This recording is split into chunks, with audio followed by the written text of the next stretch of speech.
Next up is a session that I am really curious about. The speaker session is titled Generationality and the Value of One. And to deliver insights, we have our distinguished speaker, Sakai Dozier, founder and CEO of Vernacular Games, LLC. Let's hear it for Sakai, everyone.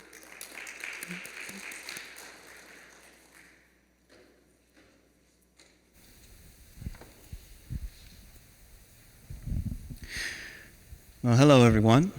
My name's Sakai Dozier, as I was recently introduced. And why don't we just get right into it?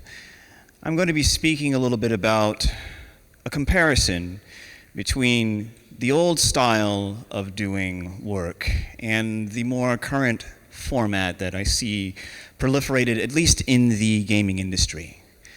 So let's start with that old format. The guild of days of old. The way that these things would really normally go is that you'd have a master tradesman, someone who wanted to ply his trade, and he'd form the guild.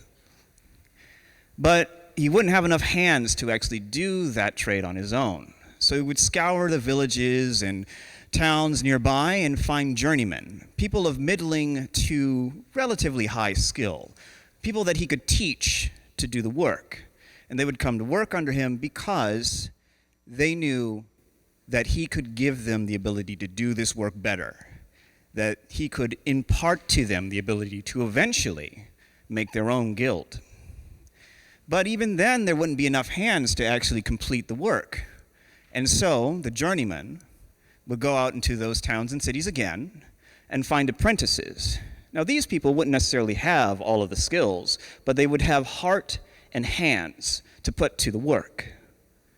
And again, the promise was that when they came in, they would learn how to do this work and be a little bit paid while they're doing it, of course. They need to eat, right? And possibly move up to the journeyman level.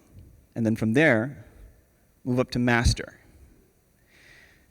Now, this format has continued for many, many moons. We still have this in the blue-collar space.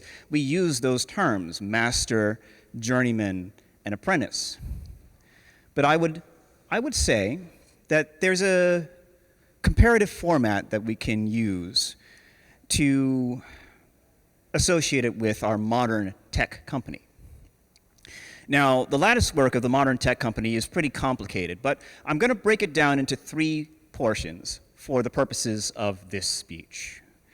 Again, it will be the boss, the employee, and the contractor. And the main difference between the two is motivation.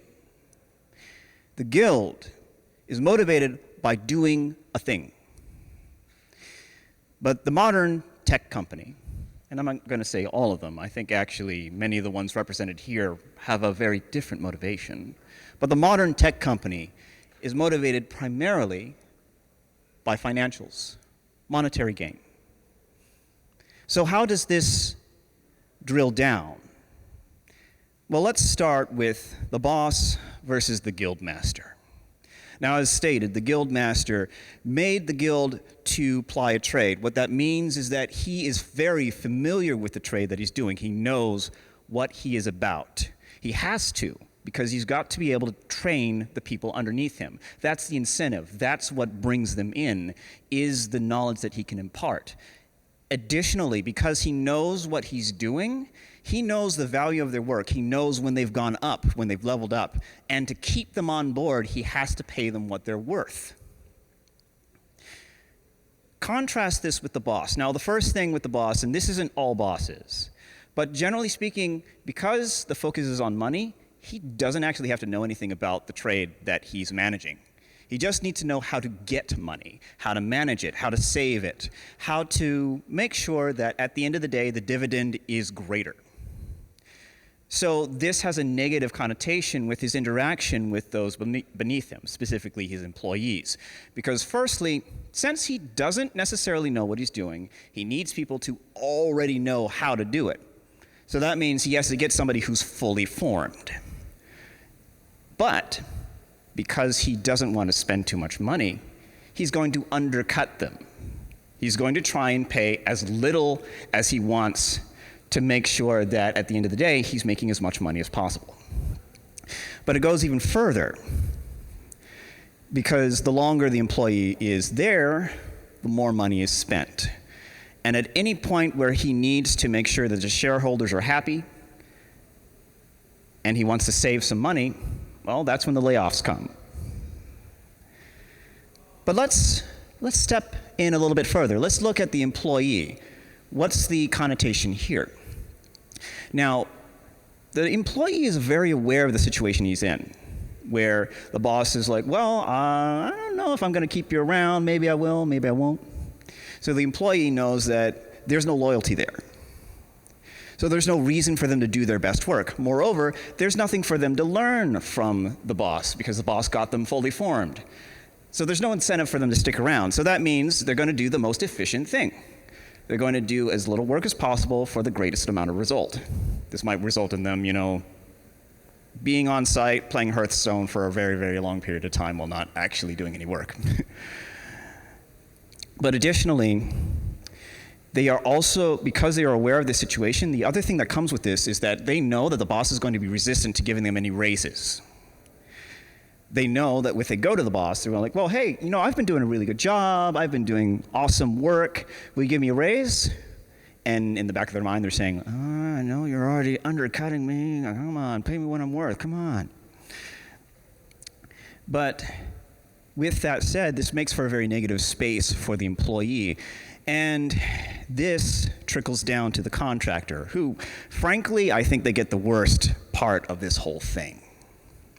Now, following kind of the model in the Guild's age where the journeyman would find the apprentices, there are certain companies where the employees would be responsible for actually hiring the contractors. This isn't always the case, but for many places, that's the way it is.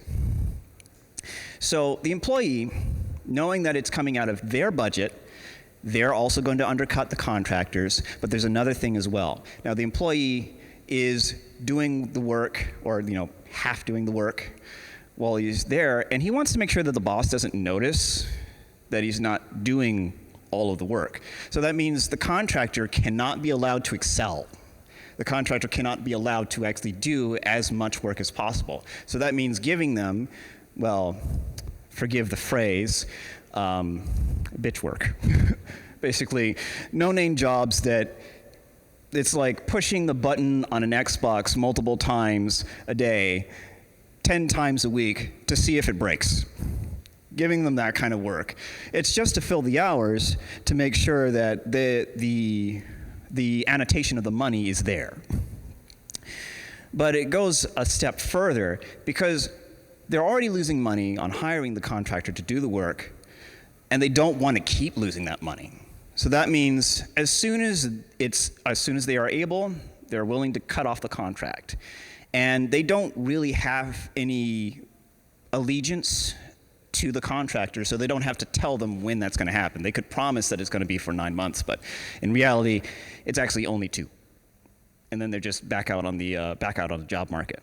For the contractor, this means that their resume is a mess. Just 15 jobs over the course of 2 years, never got to stick around for more than 2 weeks.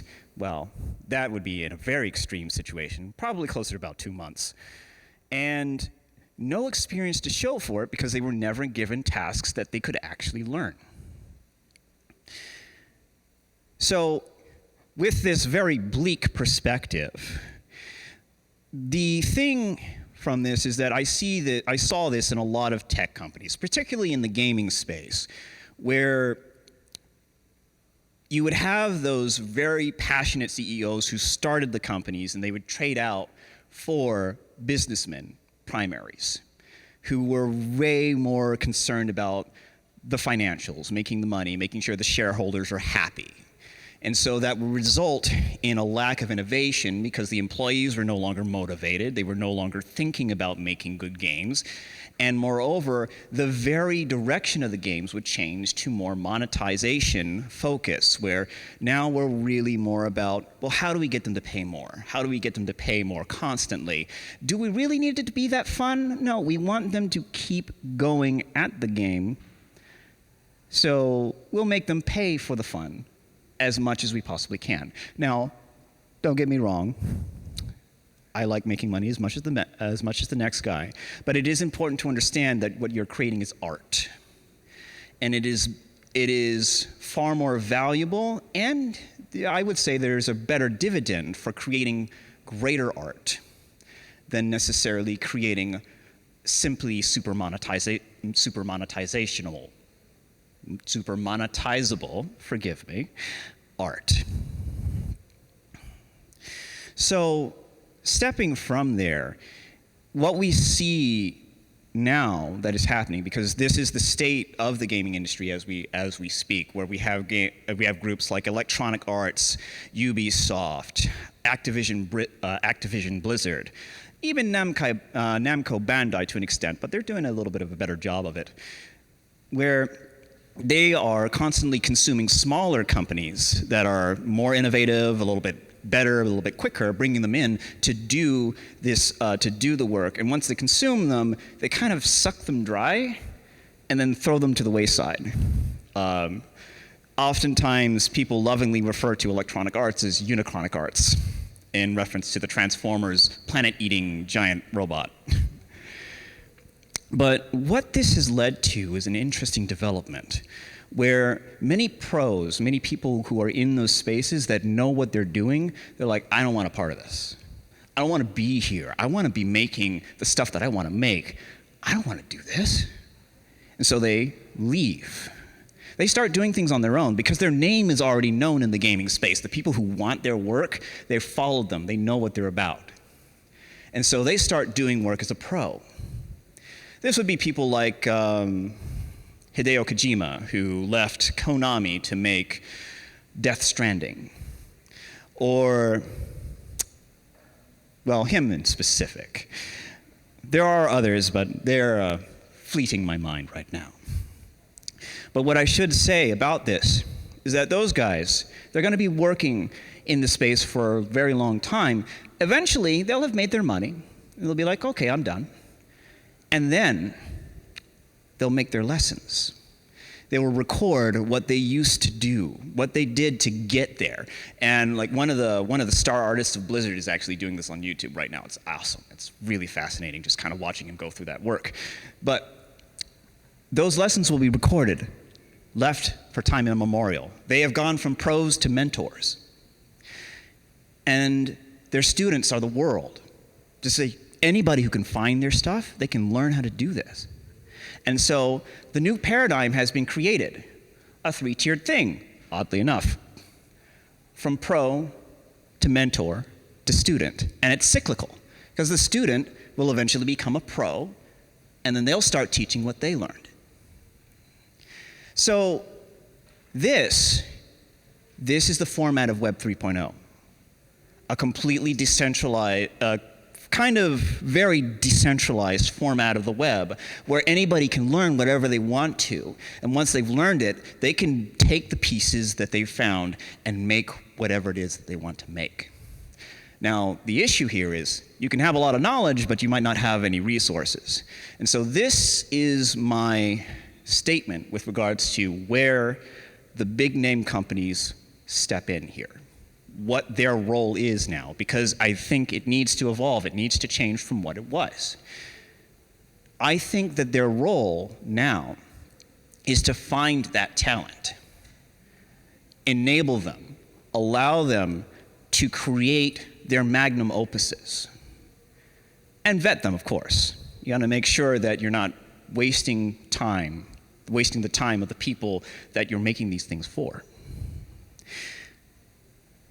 And in that light, I look to a couple of very successful games that have come out recently, particularly Final Fantasy XVI. That's a just beautiful, ridiculously crazy game. And there's a sense that the team behind it understands the art of what they're doing. And they went against a lot of norms in Japanese gaming culture to make that game happen. It looks a lot more like Game of Thrones than anime, let me tell you that. But there's also Street Fighter 6. And if you compare that to the game that came before it, Street Fighter 5, stark difference. And you know what the main change was? The head guy, Oda, stepped down. He was no longer in charge of Street Fighter V. He handed it to a new generation. In the same sense that Street Fighter VI was a recreation of Street Fighter III's ethos of a new generation, new characters, new everything. Street Fighter VI was that for the team. They brought a new generation in to make that game, and it shows. It's got swagger, it's got heart, it's really a masterpiece. So, as we move forward into the future, there's a question that comes up, Where do we go from here? Now, in my estimation, I think it's going to be a very interesting space because, firstly, we've got a lot of indie developers out there, unknowns. Nobody knows who they are. Hardly anybody's even really looking for them. I mean, if you do stuff on YouTube, most of the people who are doing reviews and things like that, they're looking at the big name stuff because that's what the hashtags do. That's the easiest stuff to find. You review Mario, you get views. You review Whisker Force, who the hell even is that? But thing is, you probably should have looked at them because they're doing Star Fox better than Nintendo. And you've got BattleBit. They're doing Call of Duty and Battlefield better than those companies. And you've got CarX, who's doing Forza and Need for Speed better than those companies. The indies are coming. And I think it would behoove us to either get on board or get out of the way. To use a quote from Young Justice. But that's really what I had to speak on, was just the nature of things with regards to how things were in the old days, where we really invested in the people that were coming in. And I know it wasn't necessarily perfect. I might be idealizing it a little bit.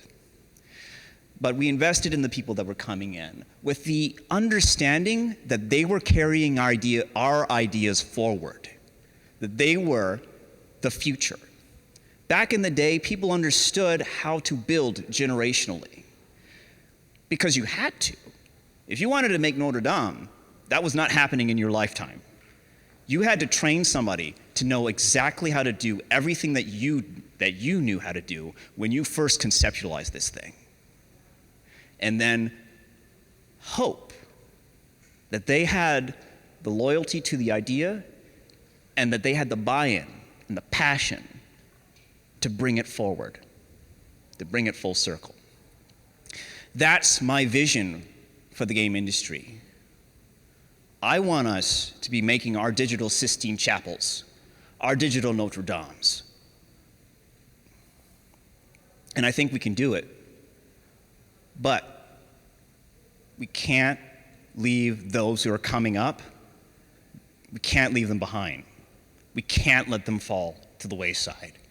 If we do that, the industry dies. It just becomes, well, rote porridge, I guess. Tasteless, aimless, just there for the money. And who wants that? I know I want something more colorful. I want something more exciting. I want something that when I look at it, it fills me with passion. It makes me, well, tear up a little bit. And I feel like that's the role of art in our world. Art is there to inspire. Art is there to engage. It is to make you ask why. Whenever you create a thing, my definition of art is stylized expression, by the way. All art expresses, all art speaks. And so when you interact with something, you're basically reading into the mind of the artist. And the artist is saying something to you. And when you engage with it, you are specifically asking, why did he say that? Why did he say that? Why did he tell me this? Why did he decide to spend so much time of his years to tell me this thing? Art is communication, and it is communication in the truest and clearest sense. And I believe that video games are the most complex form of art that we have ever created, bar none. So with that, I leave it to you. With those who are coming up, those in your spaces who have a desire to do the work that you do, will you give them a hand? Will you give them a leg up? Will you invest in them? Will you grant them the honor of taking your dreams to fruition? That is all I have for you today. Thank you for your time.